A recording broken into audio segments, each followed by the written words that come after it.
Hello. Assalamualaikum and hi to everyone. We are group 123 for LAX 2049. I've got news for you.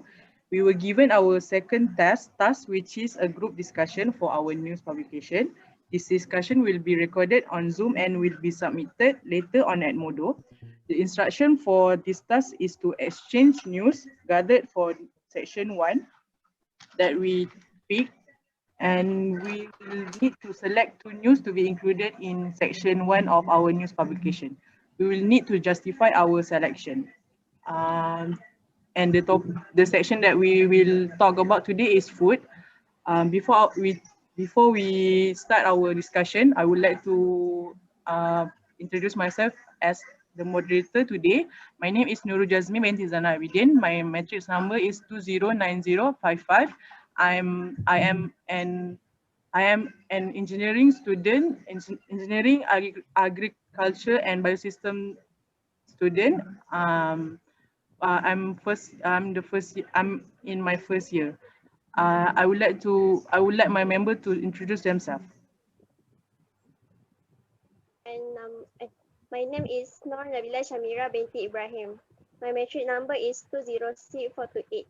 I am science of chemistry student. I will pass to next member. Thank you. My name is Zuhairi Bin Nordin. My matric number is 207754, and I am a first year student of Bachelor Agriculture Science. Alright, hi everyone. My name is Yuhannis Sufia Binti Yusuf. My matrix number 208473, and I'm a first year dietetics student.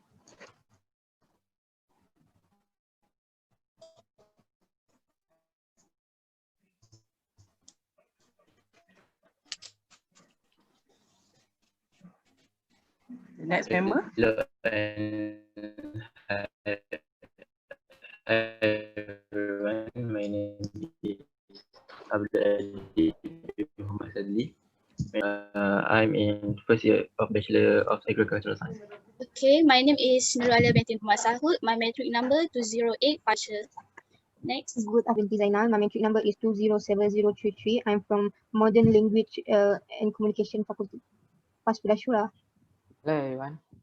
My name is Tashura Naidu Analaki Kalidas, and my matric number is 207465, and I'm doing my first year in Agriculture and Biosystem Engineering. Thank you. Now that all my members have introduced themselves, I would like to share allow me to share my article about food section.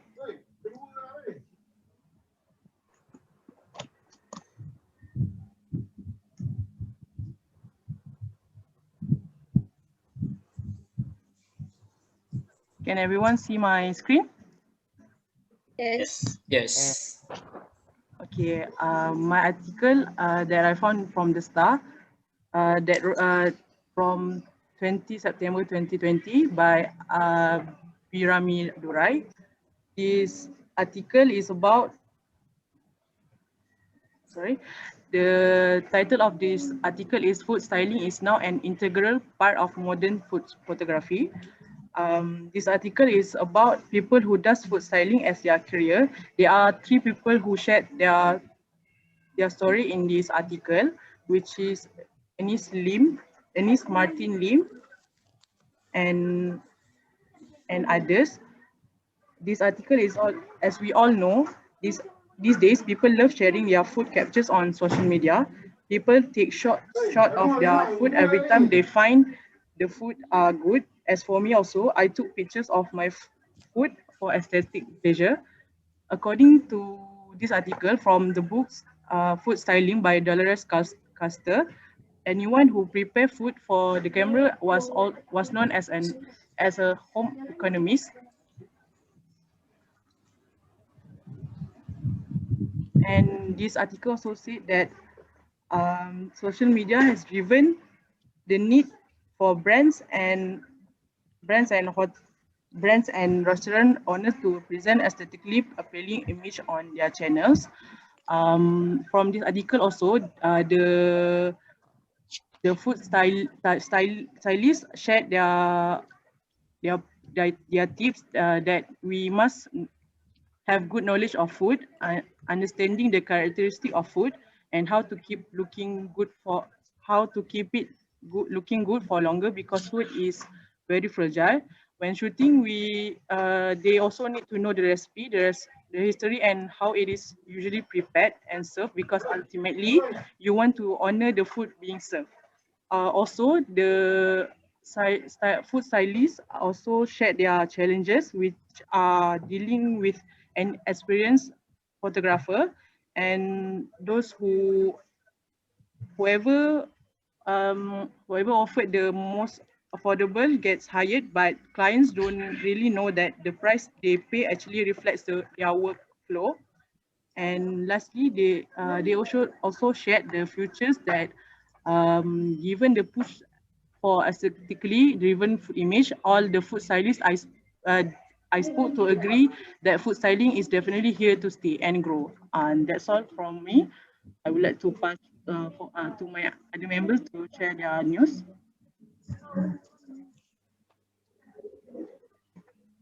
Okay. Okay, my turn.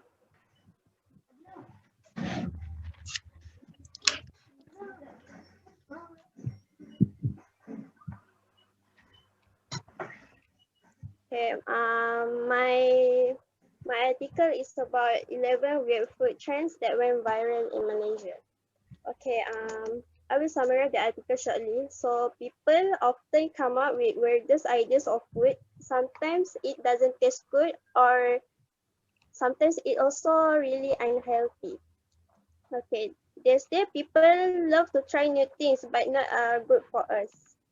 Some of food are acceptable and some are unacceptable for Malaysian taste. Okay,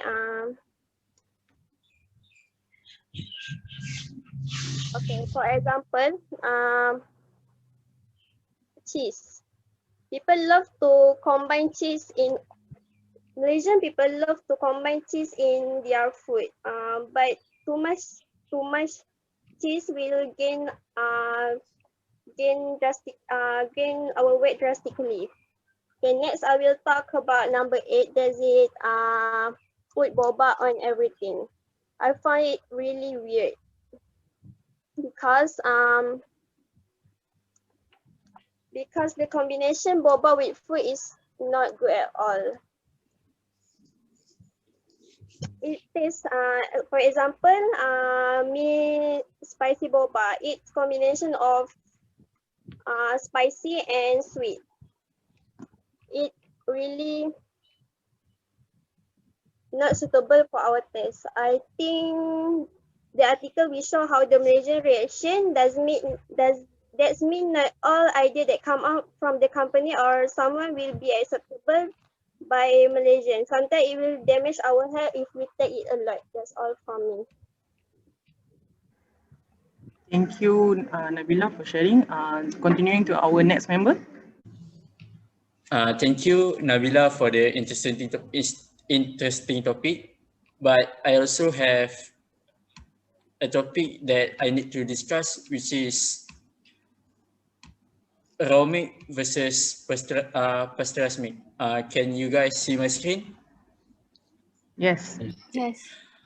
Firstly, nowadays meat consumed regularly in our society because, as we know, meat have high content of calcium. Okay, firstly, what is raw meat? Raw meat is meat that we get directly from the livestock such as goat and cow. And pasteurized meat is the meat that have been going pasteurization process. Pasteurization process is a simple heating cooling process which can kill dangerous bacteria such as E. coli, Salmonella, and Listeria. Okay, commonly people thinking that lactose intolerance can drink raw meat and did not drink processed meat, but it's false.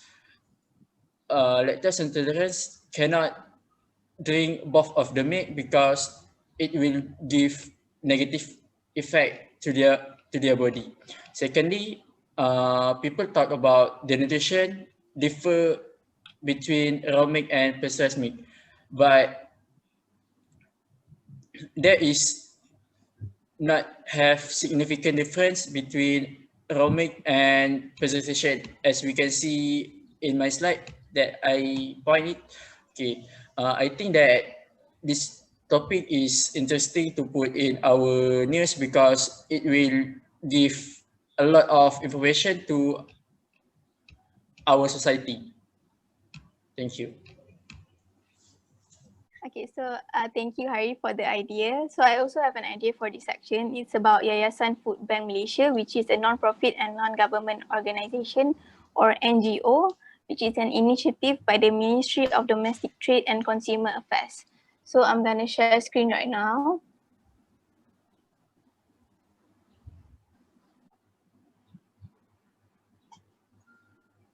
So this is the Yayasan Food Bank Malaysia official website.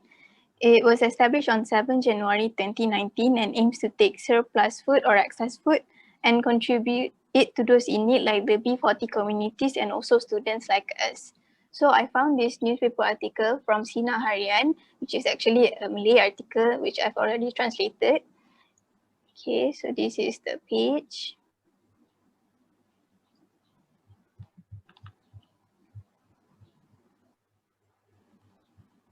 Okay, so it basically explained on how successful this program has been because it has helped 622,726 households to receive food from this program. It also helps students in universities, in local universities like us, like in UPM also. So since the movement control order started on March and until now, this program has also helped 60,000 students, and it is continuing their help by finding more corporations and supermarkets and other companies to help contribute also. So I think it's good that we put this in our news section so that we raise awareness about this program to the public, and also I think it's a great idea to put a donation section where we put in their bank account number so that everyone can contribute and give donation and make this program an even more success. So yeah, that's all from me. Thank you. Salt, saturated fat, trans fat, calories, and preservative. Okay, for the short-term impact, when we eat sugary food, we will tend to be more hungry at the next meal, and it is worse at providing satiety or sense of fullness. And it also can increase our insulin demand. We can feel more hunger in a short time. Next, in short term, fast food contains high salt that can affect the function of blood vessel, can lead to fluid retention. Next, for the long-term impact, fast food is low in fiber, so that it can lead to constipation, diverticular disease, reduction in healthy gut bacteria, and irreparable effect like obesity, insulin resistant, and type 2 diabetes. It also can affect our immune system, like high inflammation, low control infection, and high cancer rate. Also, for the teenagers and children, if they consume the fast food regularly, they can have asthma and rhinoconjunctivitis. Next, fast food is also high in trans fat that will increase the amount of LDL, that is bad cholesterol, and decrease the amount of HDL, or what we call good cholesterol. Okay, for the summary, in conclusion, we as people have to consume less fast food because we have to prevent the bad effect of disease that will occur. Okay, that is all from me. I will pass to Aaliyah.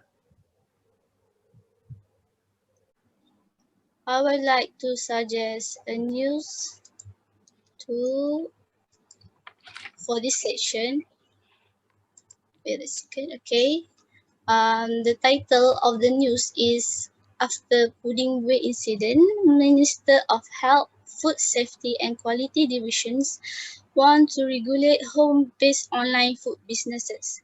So on May 22, this incident had become a sensation in Terengganu, where when one death and 99 individuals were reported had suffering severe food poisoning after consuming the pudding waste that used expired eggs. Therefore, the kitchen of the pudding waste had to close for 14 days under Terengganu Health Department order. Due to this case, the authority has taken preventive measure to introduce a standard operating procedure for small businesses such as home-based food sellers to avoid further food poisoning case. Concerned on consumer safety, Minister of Health, Food Safety and Quality Division had previously released preventive measure that will cover regulation, registration and safety guideline for food items sold online. That's it from me. Thank you.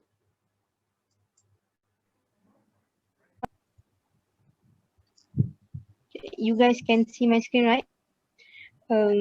So basically, as you can see in my slide, this article is about some factories in Malaysia were found producing food products for goats. This is the halal logo that they use to add the products, and the products basically were from overseas like China, India, Thailand, and even Malaysia in itself. So the cases usually involve a snack packaging. The products were pasted with fake halal logos, which is not authorized by Zakim. As you know, before any product, food-based product distribute, they should undergoing um, they must refer to Jakim first before they distribute it to consumers. Mostly the producer do so to attract customer, especially Muslim, because as you know, Muslim very emphasized about the ingredients in the food by pasted the halal logo, so they can ensure to the Muslim that the food is very halal, which is not actually. So in this article also they wrote about the different halal logos between Malaysia and other countries. In Malaysia we have food halal in Arabic in the star of the center, which is differentiate our halal logo and other. So I guess by writing this article, it will increases the awareness about halal logo to people, so they will be more careful before they purchase any product. So that's all from me. Thank you.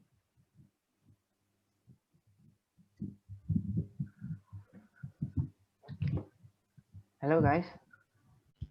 Hello everyone. I also got the interesting news and useful news for Malaysian people who own street side stall and restaurants.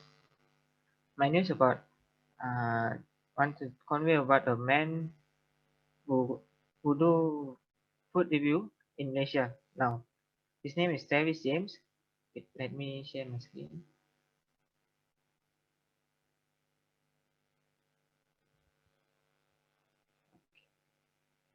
His name is Travis James, and from Canada. He's quite famous for his street food tour, which have been viewed over 649 million, and he also have 4.69 million subscribers, which means quite a lot. Okay. This was his YouTube channel. In YouTube, he already did 12 uh, street food review in Malaysia. All are good, and he gives above 8 rating above 8 out of 10, which means the Malaysian food are really good in taste. And he also went through the to production area to show how Malaysian people doing the cooking, and from the video we can know the Malaysian people are very clean in doing the food. Okay.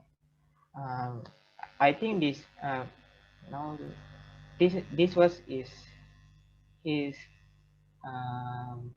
Facebook page, and he also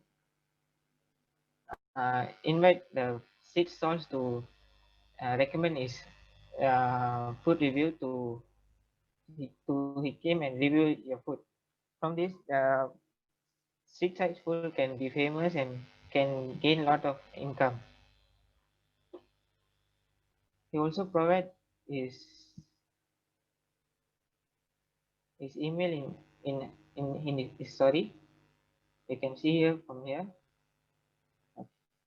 I think these news are very important to our Malaysian people because from this news they can earn a lot of money and make their shops getting famous all over the world. Thank you. That's all from me.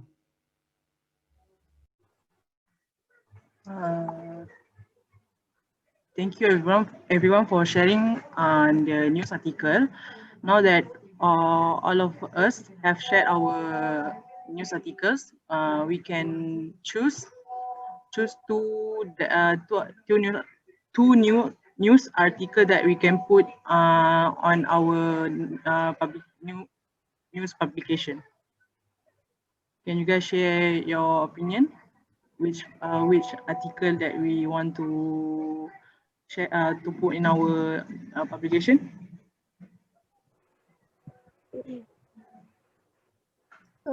I have a suggestion. I guess for program Food Bank Malaysian is like quite okay if we put in our publication, because we can spread the awareness for people to donate more, so we can have more people out there. I also want to suggest that halal food must be in our food in our news, because nowadays there are a lot of products from other countries that have no halal, so it will create awareness for Malaysian people to use the right product. Thank you. Okay. I also think halal logo can put into our section because majority of our Malaysians are Muslim. So,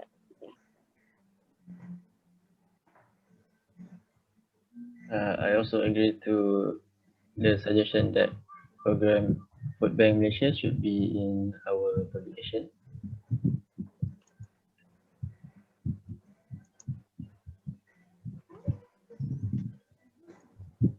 I like to suggest the importance of halal logo and program Food Bank Malaysia, because it is very important to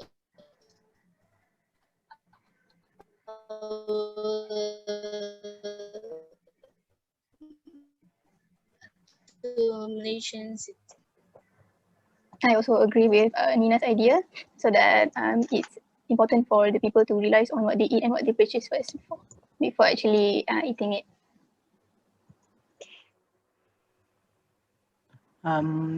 Okay, now that all members have give their points, we can agree that the two news that we will choose is the importance of halal logo and the food bank program. The two news will be included on our news publication. Thank you for your contribution today, and hope to see you guys next week.